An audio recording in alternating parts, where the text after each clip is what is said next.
Hey guys, this video is to answer the what, why, and how of the Dry Spot app.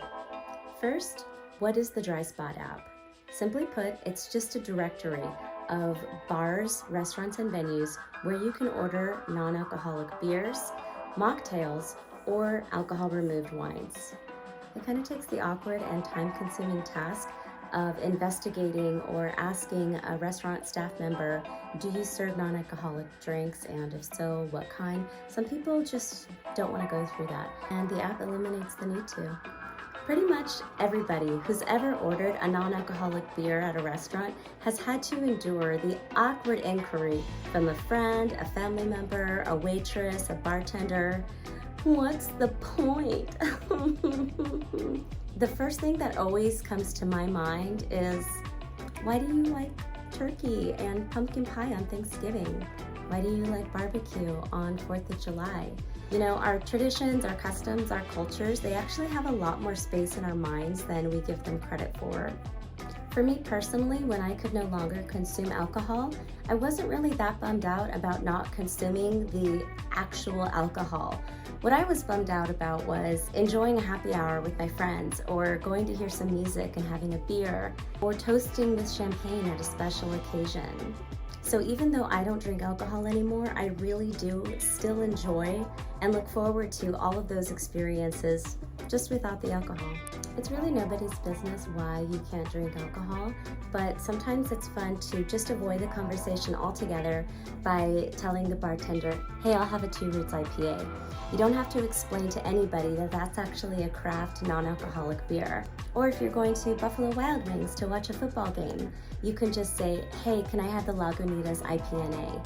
There's no awkward inquiry, it's just an item on the menu, and the experience is preserved, and you don't really have to talk about it. That's why I created the Dry Spot app.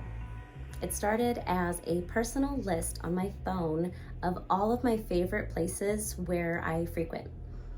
And if I was invited somewhere or I was making plans for social activities, I kept referring to my list to see if I was going to be able to order something while I was there. Eventually, the list got really big and expanded to a couple of different cities. And at one point, I just decided to make an app, and maybe a few people might like it. To my huge surprise, hundreds of people actually liked it, and an entire world that I never knew about. The community includes the sober and the sober curious movement, as well as huge non-alcoholic beer craft breweries and distilleries that make spirits that do not contain alcohol, and of course wineries that use a process to remove the alcohol from their wine. I started being contacted by enthusiasts who were not only grateful for the app, but wanted to contribute to it by letting me know where in their part of the country they can also order non-alcoholic drinks, thus growing the app even further. I've also gotten some inquiries on those who would like to assist in getting a version of the app up and running in Spain and also in Mexico. Not gonna lie, that one is definitely a ways off because I'm still trying to get a handle on the US version, but in the future, yeah, anything's possible. So now I'm in a position where I really need to focus on the perfection of what I already have in the app, the evolution of it, and the growth. And that brings me to the how. So how am I going to perfect this app with what I already have? And the answer to that is growth. So the app started with listings only in San Diego, and that grew from just one to also including Los Angeles, Las Vegas, and Denver. My goal is to have listings across the country. I would love anybody who is sober or sober curious to know where they can go in their city to order a non-alcoholic beer, mocktail, or alcohol-removed wine. So the main aspect of this how is data input. Obviously, somebody has to go in and manually add each listing. Also, if you are an app user already, you know that each listing includes a Google Maps link, so you have the address and know exactly how to get there, as well as an actual menu of their non-alcoholic offerings and a website link to that actual restaurant, bar, or venue. It's a pretty comprehensive listing. So that comprehensive list is a huge time saver for the user. But it's also really important for my casual users, because if you're already at a place and you're with a group of people who are ordering their drinks, It's really nice to be able to just look real quick to see if there is a non-alcoholic option for you without having to start a whole conversation about why you're not drinking and what's the point. And it's like, it's nice to be able to just discreetly go and look, and just a simple list of places would not be able to provide that for you. So that's why I have a really comprehensive listing. Regardless of the details, it still does take a lot of time. Right now I am working on getting the next update going, which will include coast-to-coast listings.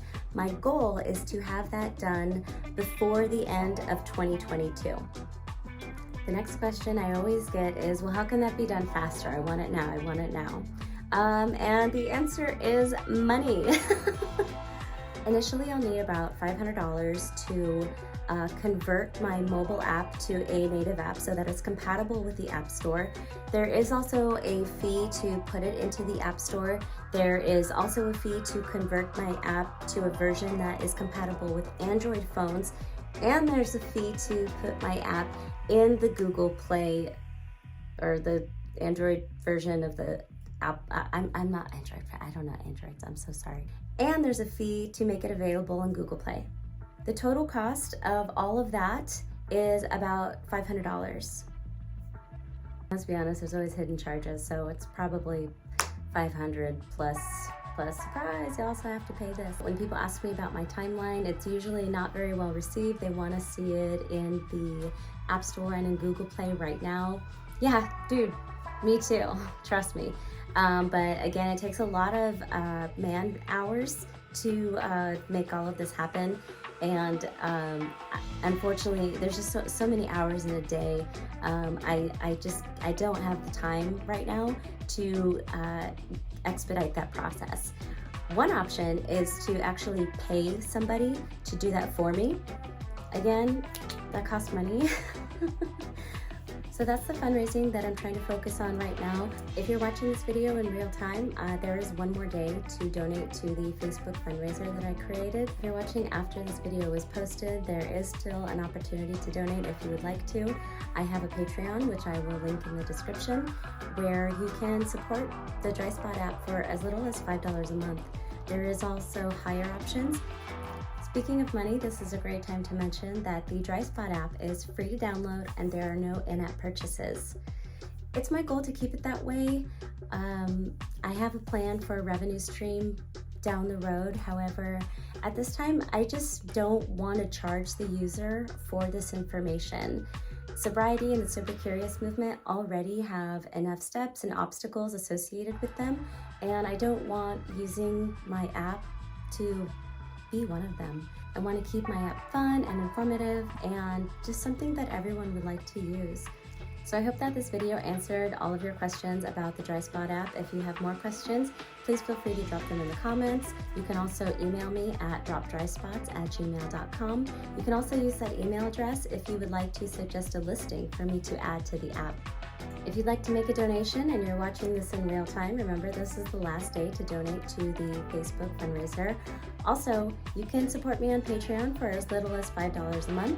Here's Sarah McLaughlin. I am working on an option to create a one-time donation via PayPal or some avenue like that. I'm still working on it. Definitely open to suggestions. Unfortunately, Venmo is not an option, but if you have other ideas, please let me know. If you'd like to download the app, I will leave instructions on how to do that in the description. Remember, right now it's a mobile app and it's in beta mode. So that means that it's not available yet in the App Store. However, once I am able to convert Dry Spot into a native app, it will be available in the App Store. It's just a matter of time, money, manpower to make all of that happen. But you can absolutely download it right now for free. Thanks again, guys. Cheers.